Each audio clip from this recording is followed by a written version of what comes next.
pretty weird. T3 Media. Oh, it did a super kind of a glitch that actually was pretty cool. Guys, welcome back to another episode of Talking Through the Medias, your home for entertainment news, reactions, and reviews by fans, for fans. I'm your host, Chris Fagan, and tonight we're going to do our review. We just, me and my wife and I, oh, by the way, I've better her been introduced before I get in trouble.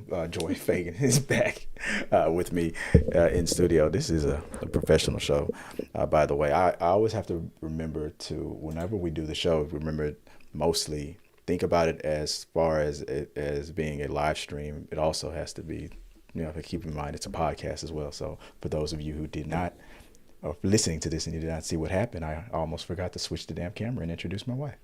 But we just saw a movie, Fall Guy. We're going to review that real fast, guys. So if you don't, we're not going to spoil anything or anything like that. Just going to give you our quick thoughts on it and a few other topics that's going on for the week real fast before the clock strikes midnight. It's late. We don't really do shows this late, but I just wanted to get this content out, mostly because I'm trying to get the numbers right. This is episode 296, and I'm trying to get it all the way up to the point where when we do our show at Comic Palooza, that is episode 300. So if you have any questions, comments, concerns about the topics that we're talking about, I'm going to talk a little bit about Star Wars because it's May the 4th. We're going to talk Fall Guy, and a little bit, I'm going to give you some of my thoughts on the pay-per-view for Backlash for WWE if you're a wrestling fan. So for topic number one, if you guys want to give me any of let's do this for fun, guys.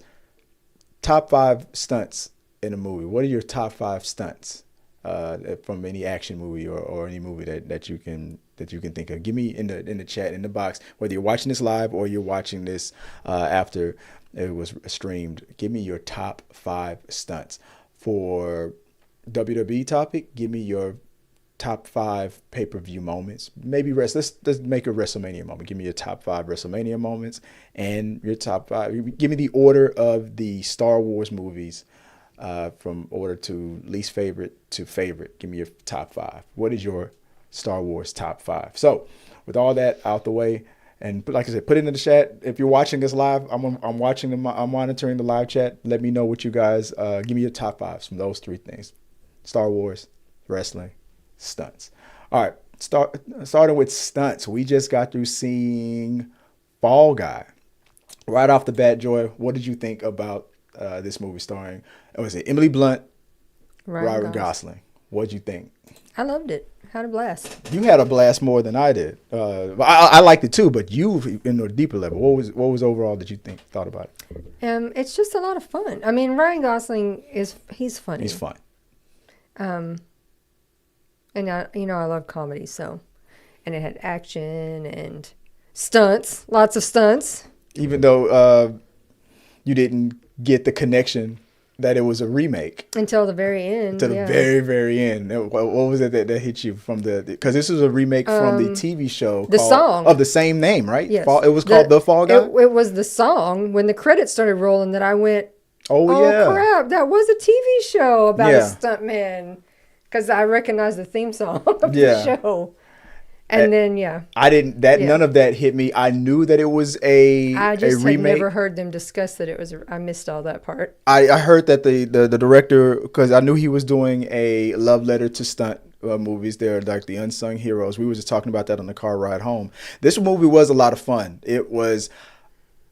I did feel like it was a little long. There was a lot of that like they said, that love letter to stunts. They wanted to throw it all in there. A lot of people, I don't know what the target age range of people that they hope will be watching this movie, because I feel like I'm at the very bottom end of people who are going to remember that TV show, because I was like 5. Yeah, you're right. So most people are going to need to be older than myself. And are they watching this movie? Are they going out and watching it? I think that's the brilliant thing about this movie. I think if you're from that generation who did watch that show and you knew that connection, this is a movie. This is a love letter for you. If you know nothing about that, if you're just a person, like the guy's guy or whatever, girl's girl who just loves this shit, see shit blow up, this movie is for you. Ironically, it's also a interesting love story. It was big on the campiness, the and cheesiness, it's really not and like all a that. remake.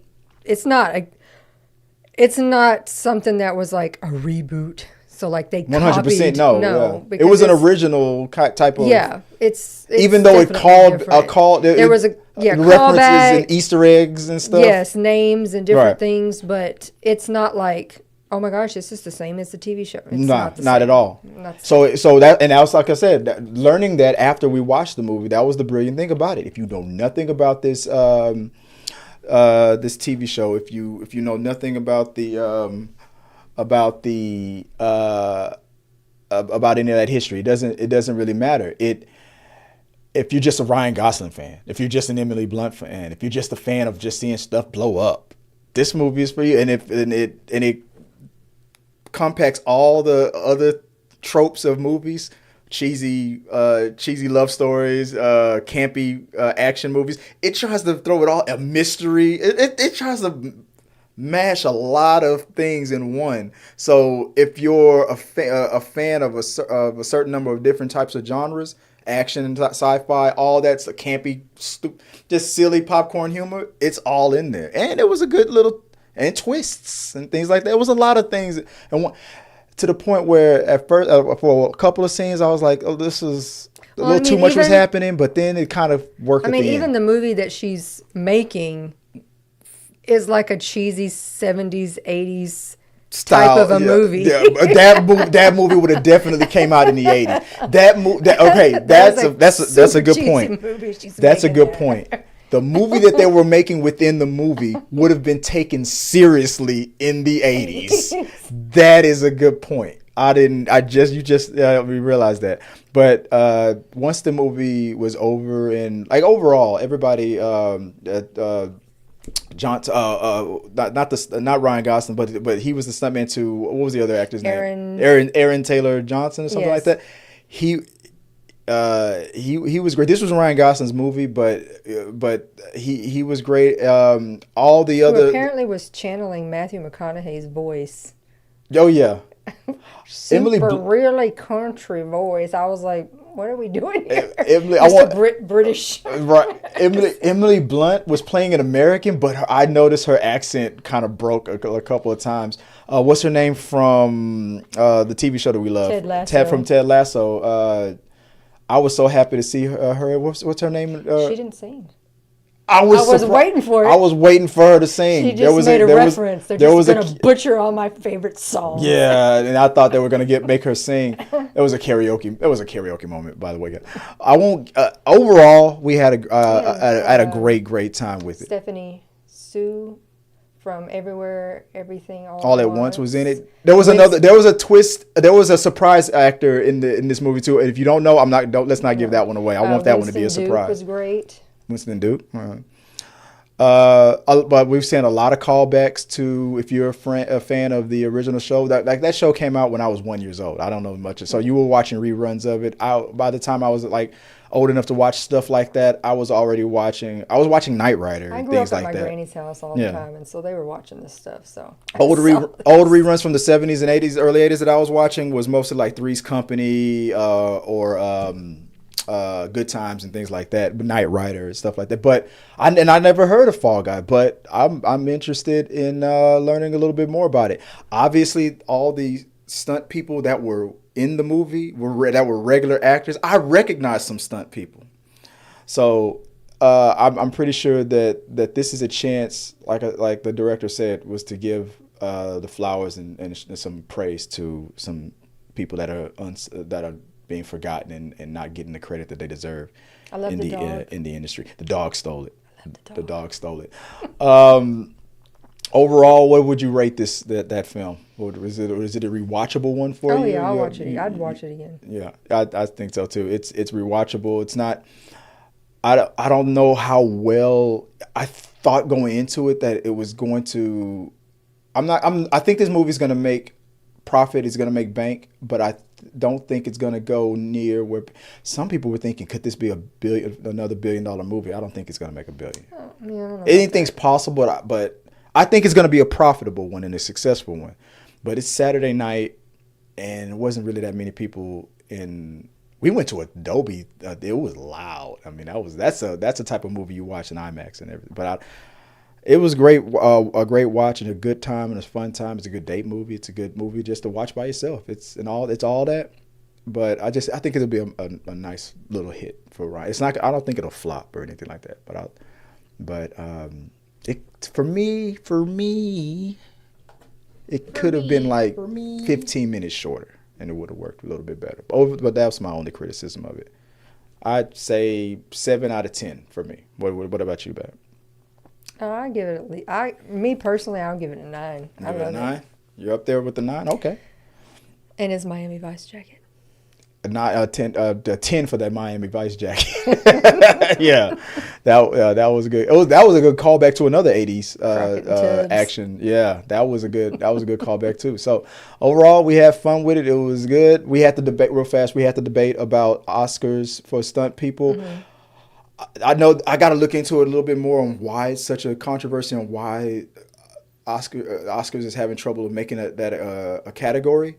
But I'm thinking if you can't do it for whatever reason, if it's because a lot of stunts are done digitally, a lot of stunts are done practically, and you can't really, it's too much to figure out. I'm like, how about a lifetime achievement thing for a stunt person's body of work? Pick a man, pick a woman, two men, 2 women that's been in the industry in the stunt world for years.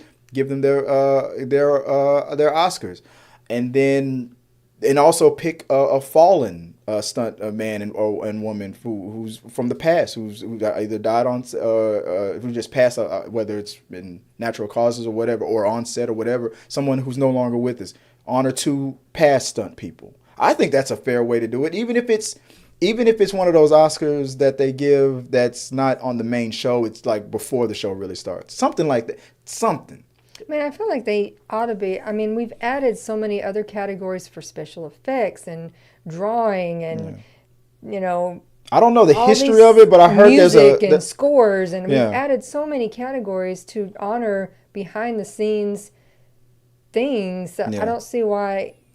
I gotta Stunt dive. I guys gotta can dive be- into it again. can't There's a be. technical reason why I forgot. I gotta look it up again. Hey guys, if you guys know, if you want to comment, if you know the reason why stunt guys aren't getting their praise like they should be, I forgot the technical reason why. Because there's so many things that involve. There's so many people involved. One stunt maybe could involve so many digital people, practical people. Well, at least even who just you give the award to. sometimes the award is a team, because they'll say the special effects crew, Yeah. they get Oscars for work done on a movie as that whole team. Right. So again, then not necessarily ensemble, yeah. one stunt person, but everyone in a movie is nominated for its stunts. So who gets the award? Maybe that's the problem. With so many people involved, maybe there's too many Oscars that they can, we only got so much gold or something. I don't know. Maybe that's then I say give the main people the trophy, and then give the rest this honorable plaques or something. I don't know, something. They got to give. I feel like now, especially after this movie comes out, they got to give them something.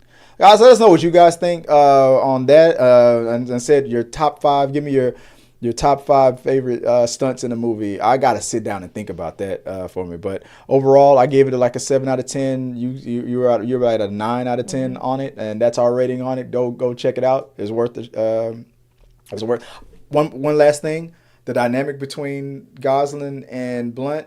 The way they talk to each other, with the innuendos and the beating around the bush kind of a way of speaking, flirting, but trying to keep it low key, but it was super obvious. That was funny. That was kind of cute, the way they talk to each other. I was like, you're not fooling anybody, but at the same time they weren't trying to fool anybody. It was awkward. It was a lot of fun. So it was a good couple movie. Let us know what you guys think. Comment below. And thanks, babe. You got helped me out with that one, and I wanted to get your thoughts on that. And I'll move on to my other topics. The other topics I watched mostly myself. I mean, you watched a little bit of. We'll talk about. I was going to talk a little bit about WWE Backlash while I was watching my pay-per-view. You can slide it. Well, I'll take it. Yeah, I was. I'll just say this. I watched the WWE pay-per-view that was in France, Backlash, WWE Backlash. I had a lot of thoughts on it, and I'll just say this real fast. I didn't think about that. I was like, maybe you can, after we talk about Fall Guy, you can leave it, but I still need you to work the thing, so I'll be fast. WWE Backlash, guys. If you guys saw this with me, here's my quick thoughts on what I thought about WWE Backlash this year. I thought the best match of this whole pay-per-view was, in my opinion, it was between Bayley, Tiffany, and Naomi. That France crowd was crazy, and it was like a WrestleMania crowd on crack. That crowd was nuts, and I feel like only because it was like, hey, they don't really come to France that much, so we gonna have fun. And I saw people on Twitter in real time like, the crowd is pissing me off, and they're like, no, they were having fun. Oh, I told you they had issued noise warnings. Yeah, that the decibel that you said. So loud. People. It would be dangerous to people. 100 decibels at a constant period of time. They were telling you you're at risk of damaging your ears. That crowd was awesome, but I'm thinking about a new side hustle. I'm going to start selling earplugs and earphones, $20 a pop or $20 a pop at WrestleMania or pay-per-views now. If the crowds are going to be that lit, because that was wild how loud they got. Naomi, when her big pay-per-view title match, in that match, she got the crowd reaction that she's deserved for years. She will. I saw her on Twitter. She acknowledged it. Somebody was like, "That's the greatest reaction to Naomi that she's ever gotten." And I hope that same energy is there when she comes back to the States. I hope so. I'm like 30% sure that it could, but I'm like 70% that they won't, because I don't know why. I don't know the crowd isn't with Naomi the way I feel like she should, but I feel like this match, the way Bayley and Naomi did it, will uplift her more. Maybe she'll be more of a title contender that'll be taken more seriously, and maybe she won't be I feel like she may be being a little punished for leaving and coming back, but maybe I'm just being paranoid. But I feel like after that reaction, she's going to do great. Tiffany is going to be a future champion. It's inevitable. And those three ladies did a lot to elevate the division, for women's division. I felt like the worst match after was the Bloodline Randy Orton match. But one thing I did like about it is that in the middle of it, I was like, if they're going to do in the future a Civil War, if Roman Reigns comes back and he gets his Usos back, that's 3 against 2. What's Solo going to do? It's just him and this other dude. And then boom, right as I was thinking that and said that, we got a new member of in the new Bloodline. So there's going to be a Civil War. But that match overall, it was entertaining. It was fun. It had the tables, ladders, and chairs, and all that good stuff. But overall, it wasn't. For me, it was the worst one. After that, I think I thought that the tag team match with not bad. I almost said Bayley, with Sasha Banks, Jade Cargill, and I gotta say it correctly, the Kabuki Warriors. I almost said something else that begins with a B. That match was great until it wasn't. There was a few botched moments in that match. They cleaned it up in the end. I tweeted out that there was a lot of miscommunications that was happening. It seems like even maybe language misfire between Sane and the ref and things like some missteps and stuff. But they cleaned it up, and in the end, it ended. I could tell. This is my theory, and I tweeted this on T3 Media Studios Twitter account. I feel like the reason why they decided to put Jade and Bianca Belair together as partners to build was twofold. Because Jade is known for not having been developed up and as she probably needs to be to function as what she could be in the future in the WWE. So for them not to make a mistake on putting her out too fast and like what happened with Roman Reigns and becoming a person that feel like she's not worthy of her space, I feel like they're pairing her up with with Bianca to get her skills sharpened, especially with her, because if they're in the future going to make them a rivalry, them learning from each other and partnering with each other will be good because they'll know each other a little bit more intimately in the ring. What they put together in this pay-per-view, what they choreographed was a lot of wow moments. So once Jade is developed up and learns what she needs to learn, and especially with Bianca, they will become a huge rivalry whenever or if ever that happens. I feel like that's my theory on that. Then another funny moment, my wife was watching this with me a little bit when went for the world championship belt against. Well, you walked away for a second. What's his name? Damian Priest. And I walked away for a second, and my wife caught it. And what was that you said? I said, "Why did he just walk like that on the and steps?" You were like, "Huh?" And I was like, "He like picked up his jacket and like walked in." And I was like, "What was that?" I missed it, and I was like, "Oh my God." Damian Priest is leaning into being called the bisexual Undertaker. I said he was wearing a long trench coat, right? Mm-hmm. She was like, "Yeah." I was like, "Did he?" I said, "Walk like what?" Because she didn't describe what he did. I said, "Did he?" "Did he lift his coat like that?" And then she said, "Yeah, that's exactly what he did." And she was laughing. I said, I had to show her a picture of the Undertaker, the old, I'm like, that's what the Undertaker. And the way he did it was, you knew why, because it was a trench coat. He was moving it out the way for his legs to move. He held his hands when he walked. And the Undertaker did it the same way, but because the Undertaker is the Undertaker, he's taken seriously. But for some reason, Damian Priest does it, and he's being called the bisexual Undertaker, and it's a joke. He's leaning in on it. It's. I think he did it on purpose to lean in on it, to like, screw you guys. All right, if I'm gonna be the bisexual Undertaker, fine. All right, I'll start doing some more Undertaker things.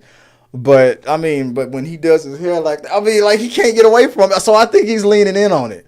Maybe he will become the new equivalent of the Undertaker. I don't know. I don't know. I feel like he's leaning in on it.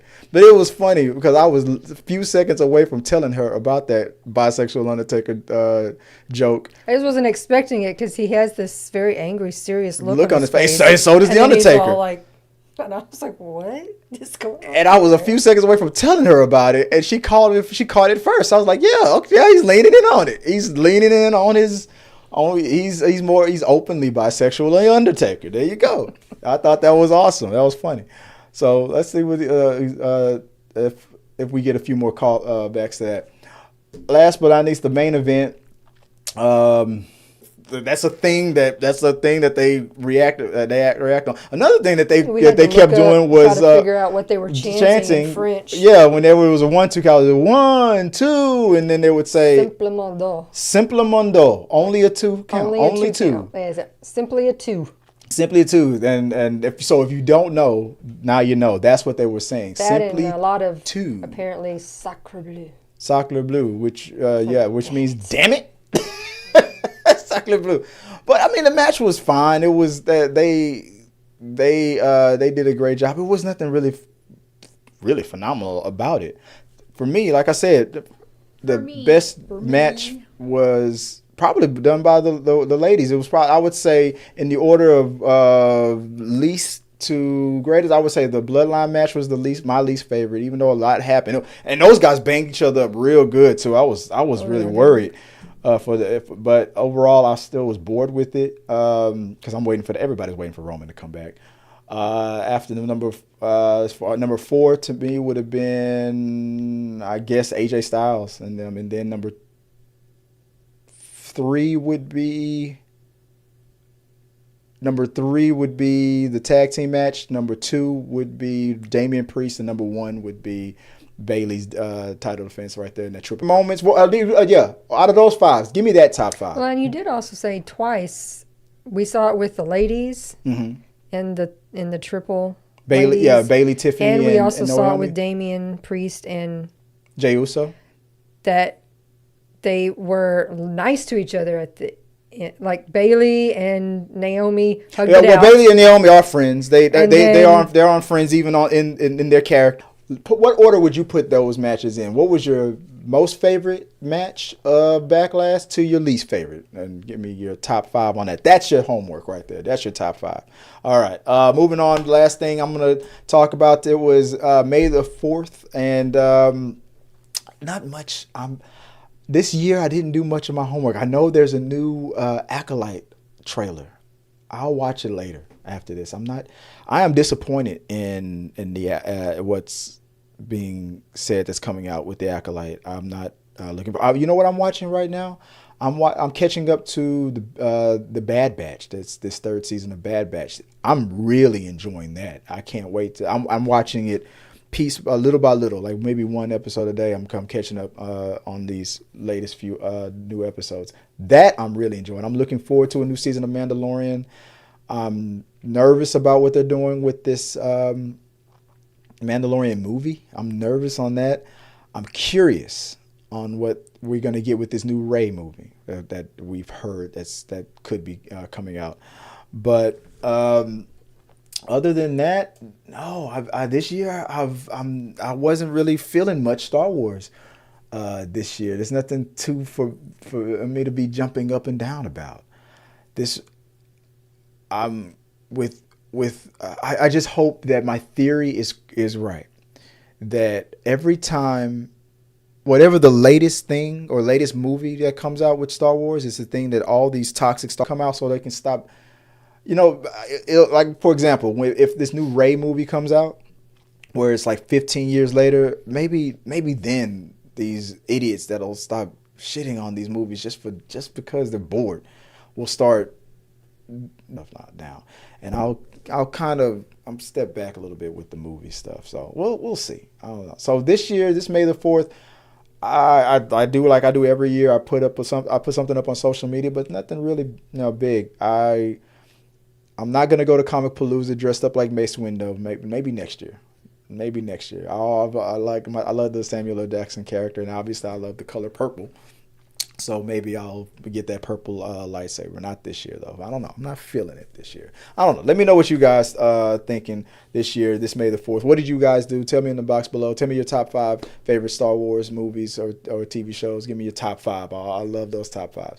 Other than that, yeah, this was just a little quick show I just wanted to get that out the way, get that review out, and give you our thoughts on that, guys. As always, comment and let me know your thoughts on all the topics that we talked about. Anything else you want to share, and anything that you want us to talk about next week.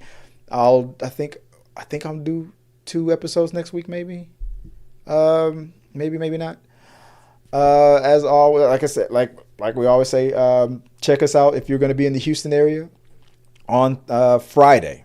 If you're going to be in the Houston area, come see us at Comic Palooza. If you're going to be one of the cosplayers, one of the guests, one of the exhibitionists, one of the stars out there, we're going to be at Comic Palooza this year. Come check us out. That's fine. We'll be doing our podcast live, our 300th episode. Check that out. As always, guys, I can't wait to see you guys there and see what you guys are dressed up and hit me up. Let me know what you're going to dress up as in Comic Palooza. And as always, guys, let's keep talking. All right. That's it. That's the show. Thank you, babe, for helping me out real fast. I know it's our bedtime. We're old. We got to get out of here. People want to find you online. Where can they do so? My TikTok's Viola Fagan. And Here or here. Thanks for watching. Stop being NC-17.